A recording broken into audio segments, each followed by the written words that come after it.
अगर आप किसी से बहुत ज़्यादा मोहब्बत करते हैं, बहुत ज़्यादा अटैचमेंट है आपको लगता है कि आप उसके बिना जी नहीं पाएंगे, आपका जीवन ख़राब हो जाएगा उसके बिना, या आप लाइफ इमेजिन ही नहीं कर सकते उसके बिना, तो ये वीडियो आपके लिए है। ये वीडियो आपकी आंखें खोल देगा और आपको ये पता चल जाएगा ये सब जो आप सोच रहे हैं, ये आप क्यों सोच रहे हैं, इसका लॉजिक क्या है, साथ ही साथ ये सिचुएशन उल्टी कैसे हो सकती है। मतलब जहां आप एक इंसान के लिए तड़प रहे हैं वहीं अगला इंसान आपके लिए तड़पे, ऐसा हो कैसे सकता है। ये सारी ट्रिक्स एंड टेक्निक्स आज हम आपको बताने वाले हैं। नमस्कार, मैं हूं शिखा, मैं हूं एक काउंसलर, रिलेशनशिप एडवाइज़र, आपकी होस्ट, आपकी कोच और आपकी दोस्त।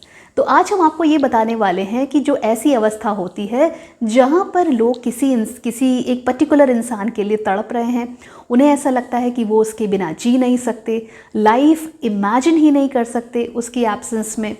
आप जस्ट इमेजिन करिए कि आप किसी रिश्ते में ऐसे हैं और वो इंसान आपको रिस्पॉन्स नहीं दे रहा है। जब तक वो आपको रिस्पॉन्स नहीं दे रहा है आपकी तड़प बढ़ती जाएगी। मतलब अगर वो आपसे भूले से भी कह दे या आपने किसी दोस्त के थ्रू कहलवा दे कि चलो मिलते हैं, आप आओ देखोगे न ताओ, आप मिलने के लिए कहीं भी जाने को रेडी हो जाओगे। होता है ना ऐसा। बट अब आप ऐसी सिचुएशन इमेजिन करिए जब आप उस इंसान के साथ हैं, वो आपसे 24/7 बात करता है, कभी भी वो अवेलेबल है, वो आपसे बातें करता है, पूछता है कहाँ जा रहे हो, क्या कर रहे हो, कॉल पे कॉल, मैसेज पे मैसेज, इवन आपकी लाइफ में भी वो इंटरफेयर करने लगे। और ये इंटरफेरेंस इस हद तक बढ़ जाए कि वो इंसान, अगर आप अपने फ्रेंड्स के साथ जा रहे हैं तो वो आपसे कहे कि नहीं, तुमको फ्रेंड्स के साथ नहीं जाना, तुमको मेरे साथ जाना है। हो सकता है पहली बार, दूसरी बार आप कहें कि नहीं ठीक है, मैं फ्रेंड्स के साथ नहीं जाता, मैं तुम्हारे साथ ही जाऊँगा।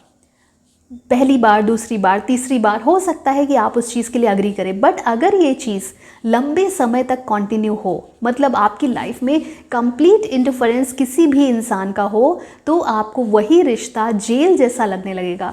वही इंसान जिसके लिए आप इतना तड़प रहे थे, अब उस इंसान के इस व्यवहार से आपको घुटन होने लगेगी ना। वो जो इंसान है जिसने आपकी लाइफ में अब इंटरफेरेंस करना शुरू किया है, उसको तो पता है कि आप उसके लिए इतना ज़्यादा तड़प रहे थे, आप तो उसको बहुत ज़्यादा चाहते हो। ऐसे लोग अक्सर आपके साथ, क्योंकि उनको पता होता है कि आप उनके लिए कुछ भी कर सकते हो, आपके लिए वो बहुत वैल्यूबल हैं, ऐसे लोग बुरा व्यवहार भी करने लगते हैं। वो आपसे मिसबिहेव भी करेंगे। उनको ये अधिकार मिल जाता है एक तरीके से कि वो आप पर गुस्सा भी करेंगे, इरिटेट भी होंगे, पब्लिकली आपको इंसल्ट भी कर देंगे। तो इस तरह की सिचुएशन आते आते एक इंसान को ये चीज़ जेल सी लगने लगती है, उसी इंसान के साथ जो कभी उनकी ख्वाहिश हुआ करता था। ह्यूमन साइकोलॉजी के हिसाब से जिस इंसान को प्यार नहीं मिलता वो भी परेशान रहता है, वो भी उस चीज़ की चाह करता है, और जिस इंसान को अति से ज़्यादा प्यार मिलता है वो भी उससे परेशान हो जाता है और उस चीज़ को वो बर्दाश्त नहीं कर पाता। ये सिचुएशन तब आती है जब प्यार एक बैलेंस में ना हो, वो सोचा समझा हुआ ना हो, और उसको बैलेंस करना अगर आपको नहीं आता है तो ये सिचुएशन अक्सर चीज़ों में आती है। इसीलिए लोग कहते हैं कि स्टार्टिंग में तो हमारा रिश्ता बहुत अच्छा चल रहा था, अब वो मुझे अवॉइड करता है, अब वो मेरी इंसल्ट करता है, अब वो मुझसे अच्छे से बात नहीं करता।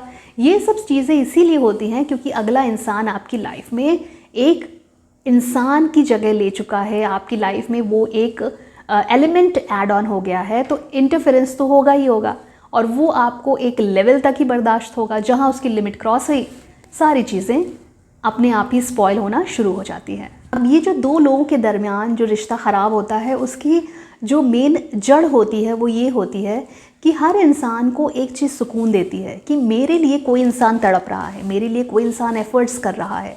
ये चीज़ हर किसी को सुकून देती है, और यही वो चीज़ होती है कि अगर आप किसी को अप्रोच करें तो वो आपको मना करता जाएगा, क्योंकि ऐसा नहीं है कि वो कुछ फीलिंग नहीं रखता या वो बिल्कुल ही साइलेंट है, उसके अंदर कोई फीलिंग्स नहीं है। एक्चुअली वो उस चीज़ को एंजॉय कर रहा होता है। आपकी तड़प दूसरे के लिए सुकून है। तो अगर आप अपनी तड़प दिखाना बंद कर दें तो शायद वो जो इंसान आपको इग्नोर कर रहा है, आपको मना कर रहा है, वो सारी चीज़ें नहीं करेगा। ह्यूमन साइकोलॉजी के हिसाब से कि आप जिस भी इंसान को बहुत ज़्यादा वैल्यू देते हैं, वो इंसान ये सोचने लगता है कि मैं वैल्यूबल हूँ, मैं कुछ भी कर सकता हूँ। और ये कुछ भी कर देने के चक्कर में ना वो इंसान जिसको आपने वैल्यू दी वो अपनी वैल्यू इतनी ज़्यादा समझता है कि उसका इंटरफेरेंस, उसका कंट्रोल आप पर बढ़ता जाता है, और उसी चक्कर में ये जो रिलेशनशिप्स का बैलेंस है ना ये बिगड़ता है, जिसकी वजह से रिश्ते ख़राब होते हैं। तो अब इस चीज़ का सल्यूशन क्या है? आप क्या करें कि आपको इन सब चीज़ों से जूझना भी ना पड़े, रिश्ता ख़राब भी ना हो और आपकी चीज़ें अच्छी खासी सॉर्टेड चलती रहें और आपका रिलेशनशिप ख़राब स्टेज तक ना पहुँचे? तो उसके लिए बहुत ज़रूरी है कि आप साइकोलॉजी को समझें। साइकोलॉजी ये कहती है कि सबसे पहली चीज़ ये है कि शो ऑफ करना बंद करिए। शो करना बंद करिए कि आपको किसी के होने से फ़र्क पड़ता है।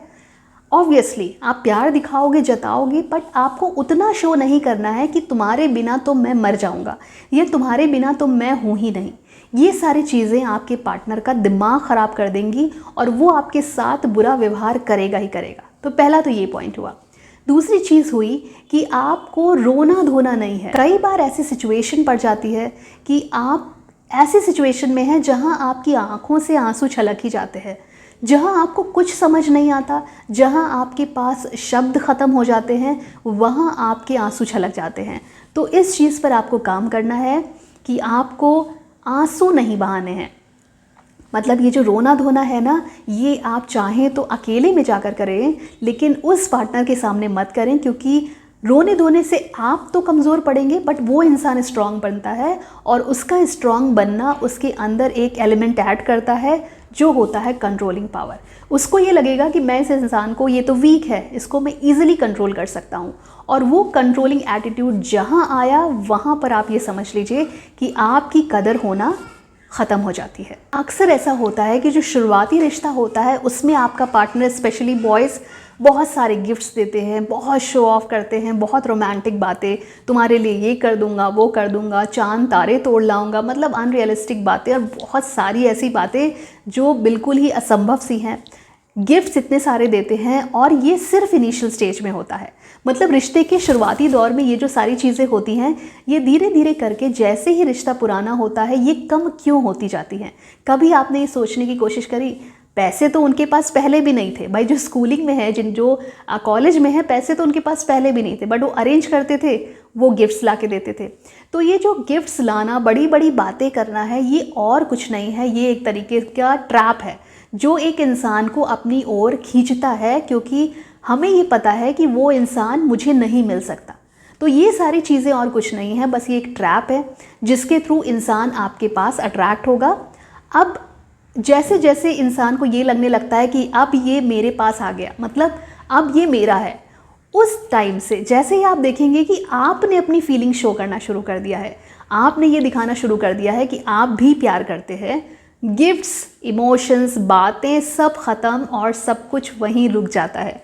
ऐसा इसलिए होता है क्योंकि अब आपके पार्टनर को ये पता है कि अब आप पूरी तरीके से उनके हो चुके हैं, आप उनके अलावा और कहीं जा नहीं सकते, आपकी कोई वैल्यू नहीं है उनके अलावा, और आप एक तरीके से ये दिखाने में लगे हैं कि मैं भी तुमसे उतना ही प्यार करता हूँ या करती हूँ, मैं तुम्हारे बिना नहीं रह सकती। बस वैल्यू ख़त्म, और जहाँ वैल्यू ख़त्म वहाँ पे एफ़र्ट्स भी ख़त्म। तो ये सारी चीज़ें आपको बैलेंस रखनी है। पहली चीज़, आपको अपनी वैल्यू मेंटेन करके रखनी है। आपको ये दिखाना है कि मैं सिर्फ तुम्हारी वजह से नहीं हूँ, मैं हूँ, मेरे साथ और भी लोग हैं, मेरा अपना जीवन भी है, मेरे अपने इंटरेस्ट भी हैं।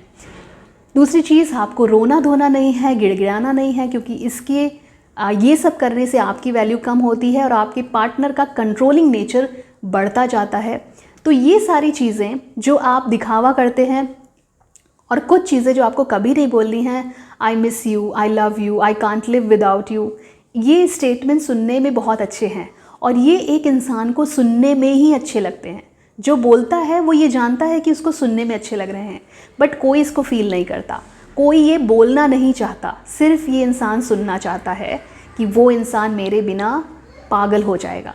तो ये सारी चीज़ें अगर आप करते रहेंगे तो आपकी वैल्यू कम होती रहेगी, और जैसे ही आप ये अपनी वैल्यू कम करेंगे, आपका रिश्ता एक तरीके से ख़त्म होने की कगार पे पहुंच जाएगा।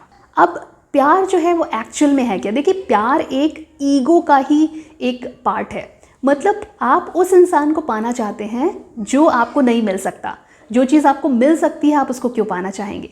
और जैसे ही वो इंसान आपको मिल जाता है आपकी ईगो सेटिस्फाई हो जाती है, तो प्यार धीरे धीरे डिक्लाइन हो जाता है। इसीलिए किसी भी इंसान की ईगो को आपको सेटिस्फाई नहीं करना है कि अगर उसने आपको प्रपोज किया या कुछ भी है तो आप बस उसी के हो गए। ऐसा करने से उस इंसान की ईगो सेटिस्फाई होती है। तो जब भी आप किसी रिश्ते में जाएं, अपना अस्तित्व, अपनी इमेज, अपनी वैल्यूज़ को आप संजो करके रखें और पार्टनर के सामने ये क्लियर रखें कि देखो भाई, मैं हूँ, मेरी कुछ वैल्यूज़ हैं, मेरी रिस्पेक्ट है, मेरे साथ और भी लोग हैं। अगर ये चीज़ें आप पहले से क्लियर करते हैं तो आपके पार्टनर में आपको खोने का डर हमेशा बना रहता है, और जब तक वो डर बना रहता है खोने का, रिश्ता वैसा ही चलता है जैसा इनिशियल स्टेज में चल रहा था, क्योंकि उसकी ईगो अभी सेटिस्फाई नहीं हुई है। तो प्यार को ईगो का खेल ना बनाए, रेस्पेक्ट का खेल बनाए। रेस्पेक्ट दीजिए, रेस्पेक्ट लीजिए, वैल्यू को मेंटेन रखिए और ख़ुद से प्यार करिए, क्योंकि अगर आप खुद से प्यार करेंगे तो कोई और आपकी इंसल्ट नहीं कर सकता। तो आज के लिए इतना ही। उम्मीद करते हैं ये वीडियो आपको कुछ ना कुछ ज़रूर सिखा करके गया होगा। तो चैनल पर अगर आप नए हैं तो वीडियो को आप देख करके लाइक कर सकते हैं, चैनल को सब्सक्राइब कर लीजिए और कमेंट्स ज़रूर करिए जैसे आप हमेशा करते हैं। Comment box is open for you. So bye bye, take care, bye for now.